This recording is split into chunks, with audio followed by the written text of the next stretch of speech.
Hello and welcome to Showtime number 13, attempt number 2. I am Dorjan. And I'm Half-Life 15. And the reason we had a mute cast for the first time was because of XSplit deciding that one of the new software I installed would be a better choice of microphone than my microphone.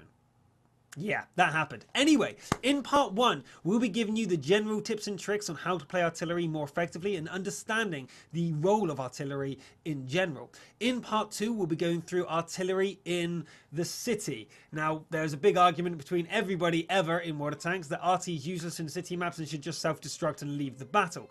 I'm generally under that description. I hate playing artillery in city maps, but they're not useless, as Highflyer will point out in part 2. In part 3, we'll just answer, do a bit of Q&A, and whatever we feel like. So let's, this time, jump straight into game. Woo! Let's go! Can't believe that was silenced. Bloody XSplit. Seriously. Bloody. Yeah. Bloody XSplit. Bloody split. Right, okay, so as you know with artillery, you sit at the back, or generally speaking, that is the thing you do. You sit at the back line and you lob shells. But there's more to it than that. The ground you're on, for example, can determine whether your shells are going to be elongated or they're going to land straightly on the head. Depends on the gun as well for the artillery, depends on whether or not you get a better angle of attack or not. Generally speaking, this is a general rule of thumb, the lower the artillery is, the higher angle it has to attack with. Now this is not true, each individual artillery have better and worse angles, but if you see here, the artillery, and I'm going to switch off, there you go, the artillery is the aimer is elongated, it's long. Okay, I'm going to go far away so you can see that it's long, it's stretching long. Okay, in an oval shape, not a round shape. This means that the shell is going to be coming in and randomly hitting more forward and backwards. Now, when you're aiming at someone, when your aimer is like this, aim for the high point of the tank. Okay, because this means the shot's going to go high and then whoosh, like that, long across. It's not going to go far to the left and right, although obviously it can do. But you want to aim onto someone's turrets or something like that. Aim for the rear engine compartment if they're facing onto you. But you're going to find a higher chance of that happening. If you see, the further I go away, the more rounded it's become. And when you've got a rounded aimer, that means you, generally speaking, should be trying to lob the shell onto them. So when it's elongated like this, the shot's going to be coming in fast and at an angle. If it's round, like this, you'll notice that the aim will come down onto them rather than across them. Boom. See, lands straight down. Whereas if we fire over at this sort of angle, let's see, one here, the shot will come across. And that's just the basic understanding the aim. And there you go. You actually saw the tracer go zoom across like that. So that's the difference between the two different aims. The other things you need to do to understand artillery are the shell travel time. Now that again depends on your artillery, and if you're not familiar with your artillery, look at the amount of meters you are, for example 800 meters right now, and count. So you fire 1, 2, 3. Okay, so 3 seconds to do 800 meters. And from that, you can work out how quickly it's going to land at somewhere else. For example, 400 meters should be, in theory, if I can get a green slot for 300 meters, or 400, sorry, it should be 1.5 seconds. So fire, 1, 2, there you go. So now you know how long it's going to take for your shell to go. If you see a tank traveling across your screen at this sort of speed, you can go, okay, he's going to be here before I'm able to fire. So just basically like that. You've got to be able to know your artillery before you can learn how to predict the enemy movements and also how to hit them when they're behind cover and all that sort of stuff.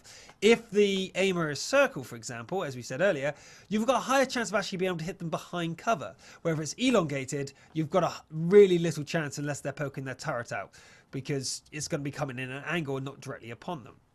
Anything to add to that, High Flyer, sir? Nope, that is very good advice about the whole, about just aiming.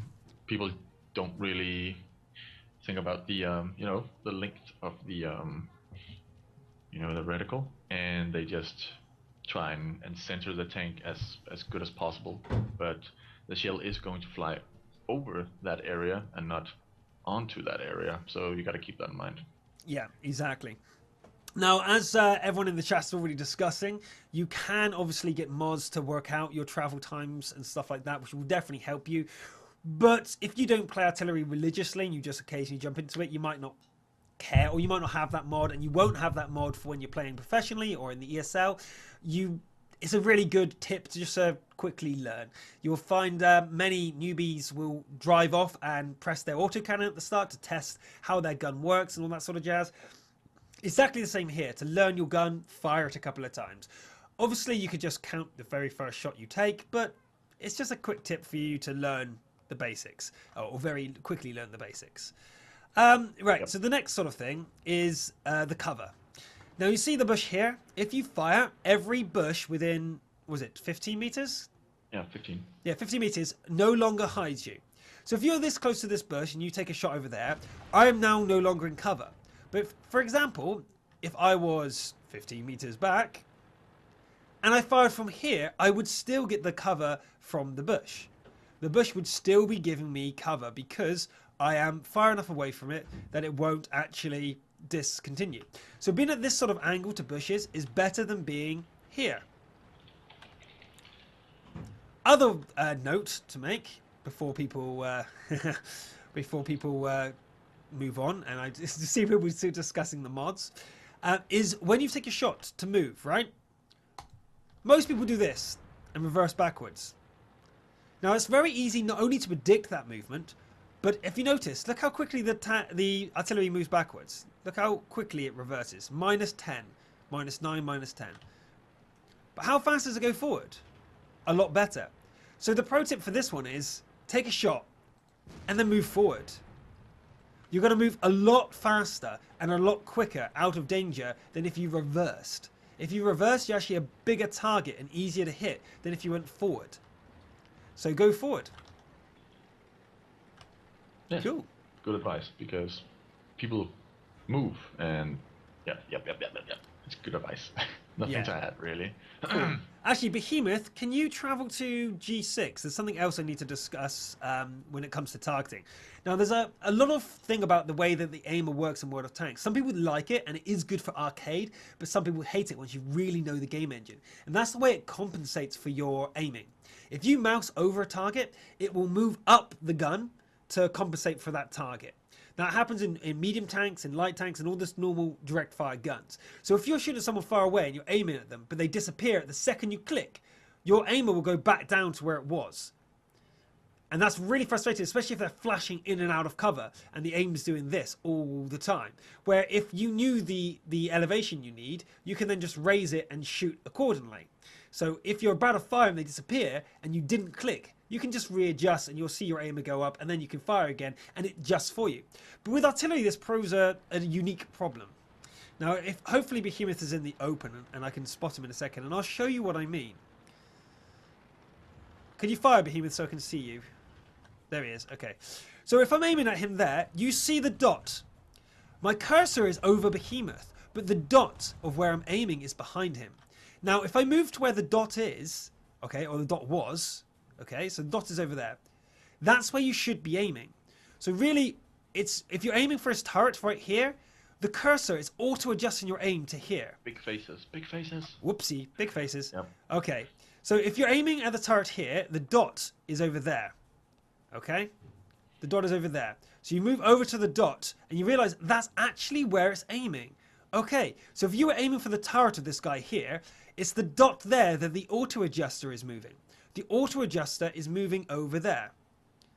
So when you're playing artillery, it's good to actually figure out where the normal aiming position is. So this is where it's actually aiming at. Boom. That is so important to understand, because if you didn't know that, you can often get very frustrated when you're aiming for someone and they disappear. Well, they're right there. I'll click. But your aimer hits nowhere near there. And you're like, why? I was aiming for him a second ago, max aim, but he disappeared. He was still sat there. And I aimed again. I let it aim and I fired. But no, it was actually aiming a little bit at distance. You have to adjust for the auto-adjuster because of the way it works. If someone loses sight, you lose the advantage of the auto adjuster, and if you don't compensate for that, you get screwed. Is there anything to add to that, High Flyer? Nope, that was some good advice. Awesome. Yeah. Right, Behemoth, can you take a bigger tank so we can show a bit more shooting for this part? Yeah, good point. Take bigger tanks as well so I can shoot a bit more. Yep. So yeah, so it's really important to try and meld all these things together. Not only the flight time, the speed of the enemy moving, the way that the circle reticule is, and to know the angle of attack that's coming in, plus also adjusting for the auto adjuster and all that sort of stuff. So moving your cursor ahead of the enemy target as artillery isn't always the best thing to do, because you've got to adjust for the auto adjuster as well. So think about the sort of games, or some not games, the sort of realism of shooting someone in real life at long distances. Real snipers have to adjust for the wind and everything like that. Luckily, we have nothing of the sort here in World of Tanks. You just got to adjust for the auto adjuster and the quirks of the game engine. Yeah. All right, so let's put this into a little bit of practice.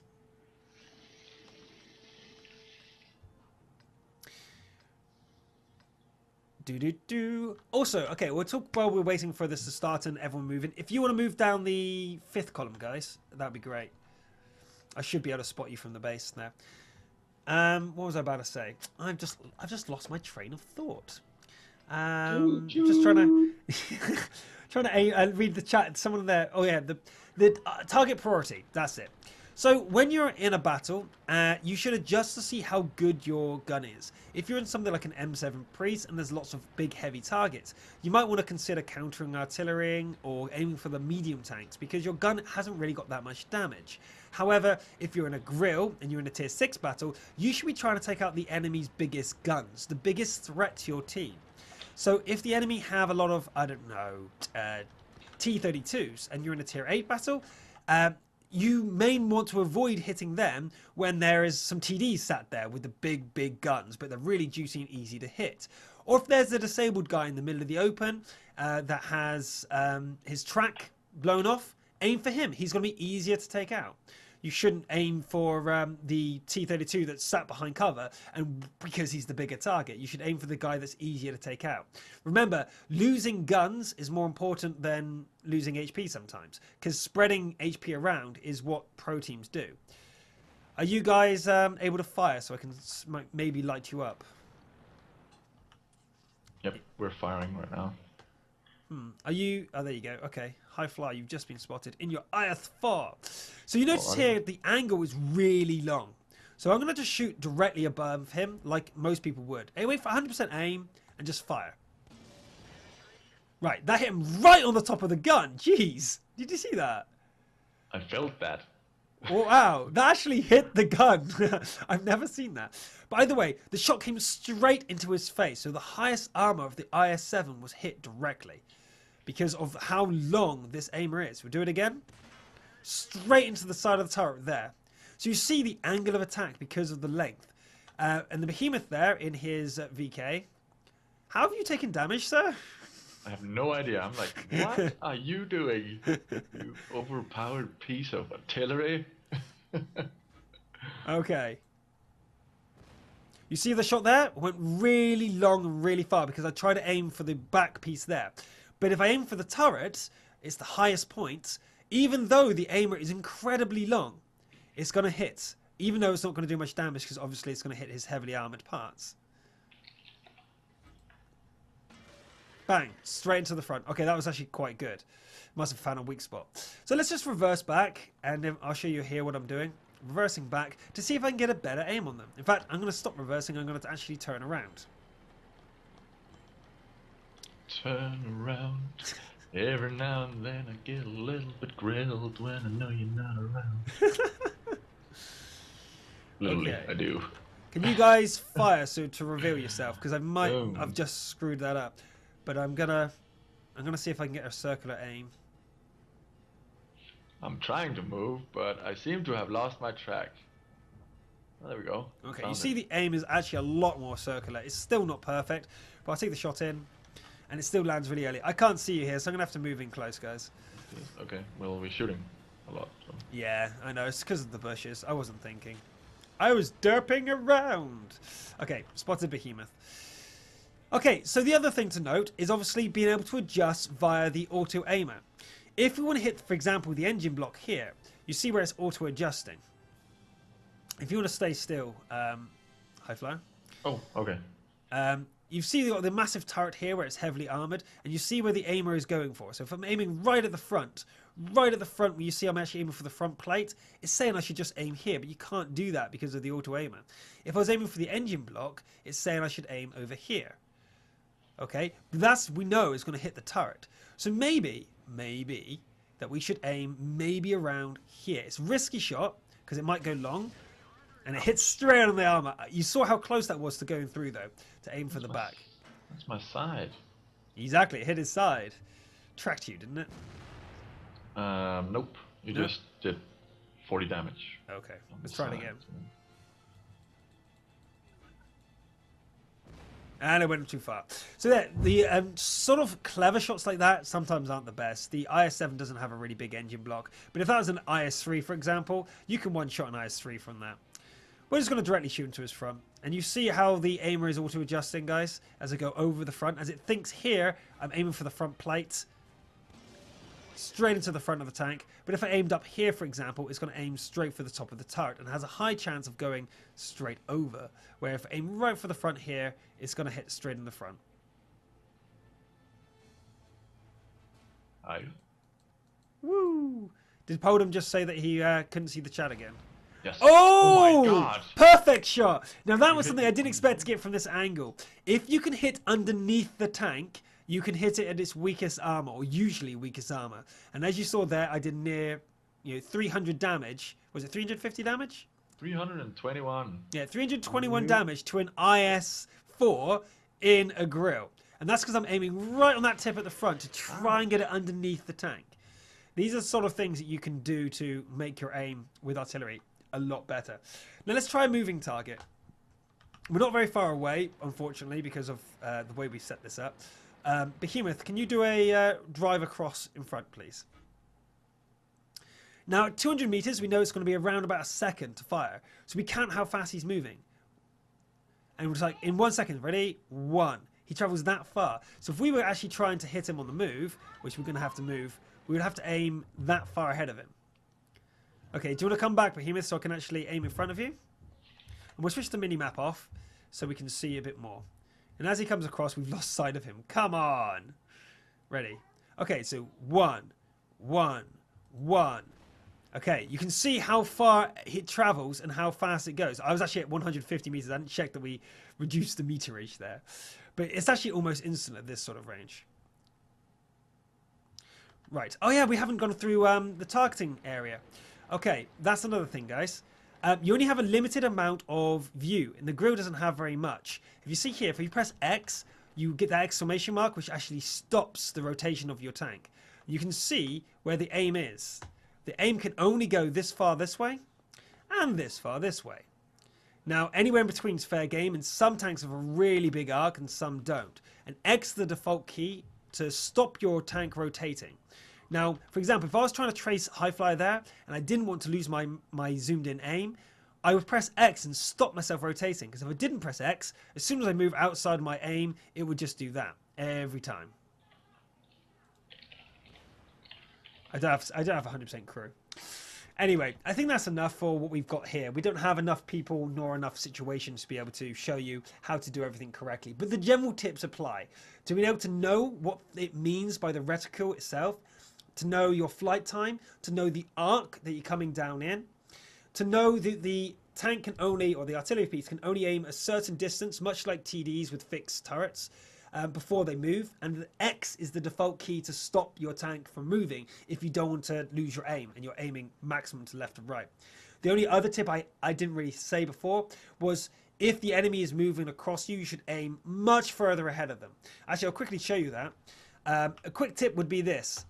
Let's say the tank is moving from this point here to this point here. So you want to go all the way over here and then a slight bit back before pressing X to realize that you are going to have the maximum ability to look to your right and track them as you can. Because if you only go a certain distance this way and then press X, you can't go any further right. You can only go back left. So it's better to go all the way further right and then come a little bit further back. And that way you have maximum arc to the right. And there you go. Anything you want to add before we go to part 2, where you explain how to do things on city maps? No, not really. There's not much else to add to this. You did good. Cool. All right. Well, that's the basics, and we will come back in about 2 songs to set up the city maps for you guys to see. So we'll see you in a minute. I just get killed. Oops.